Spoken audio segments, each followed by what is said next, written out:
যেভাবে গ্রেফতার হলেন শাহজাহান ওমর। ঝালকাঠি ১ রাজাপুর কাঠালিয়া আসনের আওয়ামী লীগের সাবেক সংসদ সদস্য শাহজাহান ওমর নিজ বাড়ি ও গাড়িতে হামলা ভাঙচুরের ঘটনায় থানায় অভিযোগ দিতে গিয়ে গ্রেফতার হয়েছেন। বৃহস্পতিবার ২১শে নভেম্বর সকাল 10:30টার দিকে তাকে গ্রেফতার করা হয়। ঝালকাঠির অতিরিক্ত পুলিশ সুপার মহিদুল ইসলাম বিষয়টি নিশ্চিত করেছেন। এর আগে বুধবার ২০শে নভেম্বর সন্ধ্যায় রাজাপুর উপজেলা বিএনপি তার বিরুদ্ধে বিক্ষোভ মিছিল করে। সেখান থেকে একটি গ্রুপ বিচ্ছিন্ন হয়ে উপজেলা সদরে বাসভবনে হামলা ও ভাঙচুর করে। পরে বৃহস্পতিবার সকালে বরিশাল থেকে রাজাপুর আসার পথে চিংড়ি এলাকায় তার গাড়িতে হামলা চালানো হয়।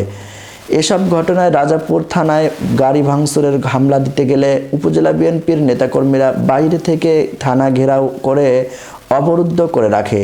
পরে তাকে গ্রেফতার দেখান পুলিশ। মিস্টার শাহজাহান ওমর বলেন, আমি সংগর গ্রামের বাড়িতে বোনের কবরস্থানে কাজ করানোর জন্য আসার পথে হামলার শিকার হয়েছি।